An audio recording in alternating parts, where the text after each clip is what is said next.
everybody. Thank you very much for inviting me to Bratislava. Yeah, it's a funny story. I was coming backwards and forwards to Vienna and using the London-Bratislava line, taking flights almost every other week. And a very nice woman sat next to me on what I told her was my very last flight to Bratislava. And I said it with a little bit of relief because, you know, flying very frequently gets very tiring. And anyway, as the flight progressed, we had 2 hours from London to Bratislava. She said, well, what do you do? And I told her I'd been involved in Chinese medicine for 20 years of my life. So we talked, and she said to me, well, how would you like to come back to Bratislava and talk to the TED conference about your experiences? And so, you know, never say never. Here I am again. And thank you very much, because actually you have a very beautiful city here with a wonderful castle. So I'm very pleased to be here. Thank you. Anyway, I have a rather unconventional career. In the mid-1980s, decided I rather wanted to change my life and study Chinese medicine, which not too many people did in London in those days. I managed to learn Chinese medicine in London, and I thought, wow, what a wonderful system of medicine. It comes from China. It's almost 3,000 years old, and it works on a completely different basis to Western medicine. So but there was a little bit of me that was rather cynical, and I thought, well, how does it work? Because what happens here is that we stick needles in people's bodies in different acupuncture points, and suddenly they get better. And there's no scientific explanation for how this system of medicine actually works. So I thought, it's time to go to China. So in 1991, I went to China, to Nanjing, and I lived and worked in a busy hospital of traditional medicine. And this really did change my life, partly because, you know, there was no private little room. There was no sort of, you know, cozy, intimate conversation about what happened when we were 5 or 6 years old that's actually made us ill maybe today.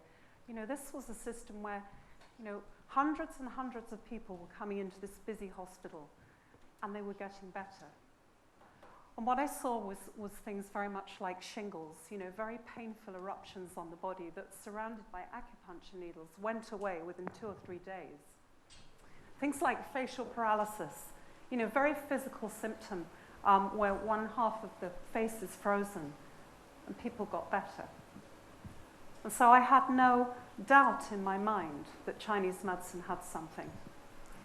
So I came back to the UK. I went into practice, set up my own clinic with colleagues, and really, to some extent, it was a big experiment in Britain. We didn't really know what we could treat, but people kept coming to us, and people got better. And then, very hard to believe when I started all of this, acupuncture education moved into universities. And to cut a long story short, I find myself at the University of East London. I'm the head of Chinese medicine there. I'm very pleased to tell you, I have one student from Bratislava who I hope will pass her exams this year. So she's going to be bringing Chinese medicine back here. So, you know, here we are. For me, 20 years doing this, yet no scientific explanation for how this medicine could possibly work. And I want to tell you a short story about a patient to give you some idea of what's involved with acupuncture. Let's call her Nadine. She's 30 years old, and she and her husband for 2 years have been trying to have a baby, but she can't get pregnant. She goes for tests to her doctor, and the tests reveal there's no problem. You should be able to get pregnant. So they continue to despair, and she has 2 cycles of what's called IVF, assisted conception, and they don't work. So as a last resort, she comes to me for acupuncture. And to be honest, you know, this is quite a big job, you know, to give this woman a baby with needles.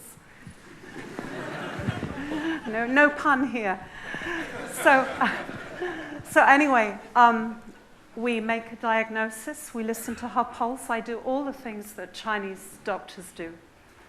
And we work together for about 5 months, and nothing happens. She doesn't get pregnant. And you know, I'm beginning to get uncomfortable because she's paying money for this treatment.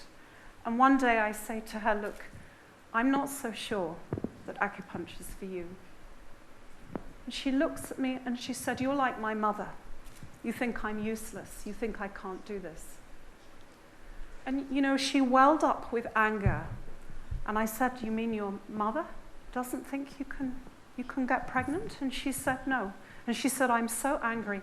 Now, in Chinese medicine, the Chinese long recognized there's a connection between the mind and physical function.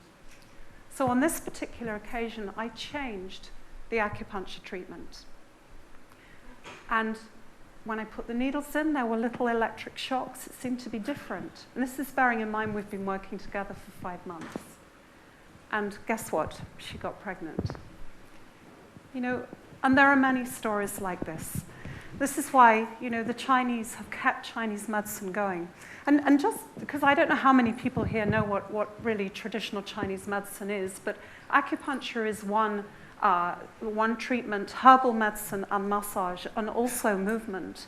For example, in China, I visited a cancer hospital, and they don't lay their people down when they have cancer. They keep them moving with things like Qigong and Tai Chi. It's a different philosophy, different way of thinking. And, you know, in China, this medicine has been running for 3,000 years. And the idea is that the body is a network of meridians or channels, and these channels carry something apparently called qi. Now, there's no definition for qi. There's no explanation. You can't measure it. There's no science that explains what qi is. And of course, this makes people in the scientific establishment very, very skeptical about what we do. In China, qi isn't energy. It isn't some primordial life force. It actually gives meaning to things. This conference today has good qi. You know, it has huge energy behind it. It really gives purpose and meaning. It creates life. That's the idea of qi. And Chinese medicine is really a system of clinical evidence based on a very different way of thinking about the body. So that, for example, emotions in Chinese medicine can cause illness. So that, as with the patient I told you about, the idea that all this suppressed anger actually in Chinese medicine would have some relevance. So Chinese medicine is a huge success story. And I visited Cuba in my work because I heard that in Cuba, Chinese medicine was a part of their integrated healthcare system. And you know, when Cuba was isolated from the rest of the world and they had no essential medicines, they had to try acupuncture. And they found it successful for things like strokes and heart attacks. And so now in Cuba today, you'll find 2 systems of medicine. You'll find traditional medicine as well as Western contemporary medicine. And I said in Cuba to the head of the Cuban Acupuncture Society, why acupuncture here? And he said, because Chinese medicine is one of the best systems in the world, one of the best medical systems, and we want one of the best medical systems for Cuban people. So back in Britain, you know, acupuncture very popular. Chinese medicine is a huge success story. But we, in the last couple of years, have faced huge hostility from the scientific establishment. Where's your evidence, they say? It must just be placebo. You know, the idea of suggestion. Well, maybe, because placebo runs in many medical systems, but I think it's more than that. I'm quite convinced that when those needles go in, something happens. And we do know certain things now. We do know that acupuncture affects the limbic part of the brain. We also know in the treatment of infertility that in the middle of the month, if you do acupuncture, it increases the blood flow to the uterus. So we're beginning to understand. But in the meantime, with all the hostility, and it's quite serious in Britain. I mean, for example, there are people within the scientific establishment who would like to close down university courses like mine. There have been many books published saying, what's happening in Britain? People are suddenly beginning to believe in things that are irrational. So, you know, these people ask good questions. Because I, particularly as an educator, have to ask myself, you know, well, is something happening here? Or is this system of medicine, which is 3,000 years old, is it just a good idea or something that's based on magic almost?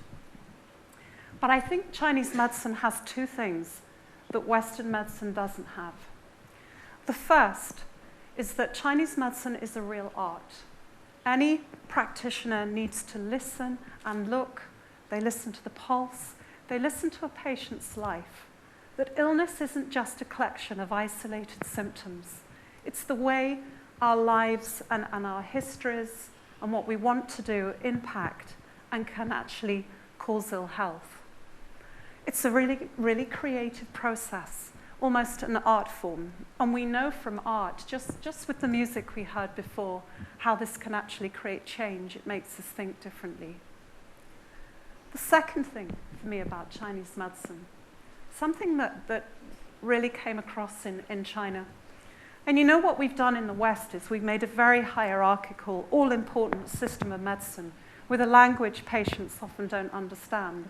It's often frightening for patients. It's often invasive.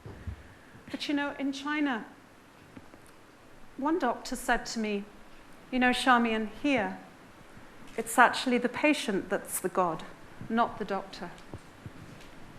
And I found this over and over, that Chinese medicine tends to empower people. It enables them to take much more responsibility for their health. And I think this is what it has to offer.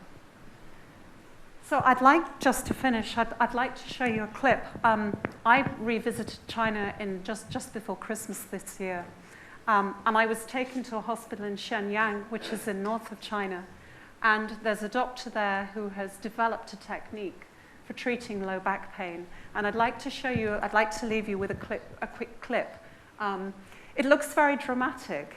It's a very traditional treatment. It's for low back pain and sciatica. Have a look. And if you're in trouble, I hope in Bratislava you'll have a choice of having acupuncture. Thank you.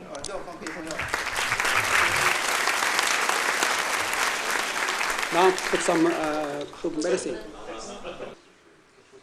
Originated from east part of China.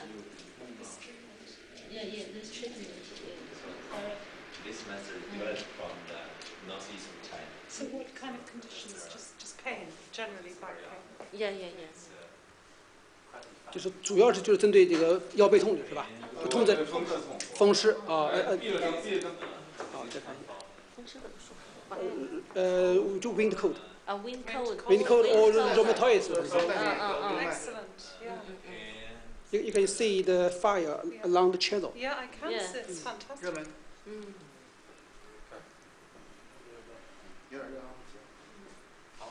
When it's hot, just finish. Yeah. You can repeat 3 to 5 minutes. And the medicine can be absorbed very good.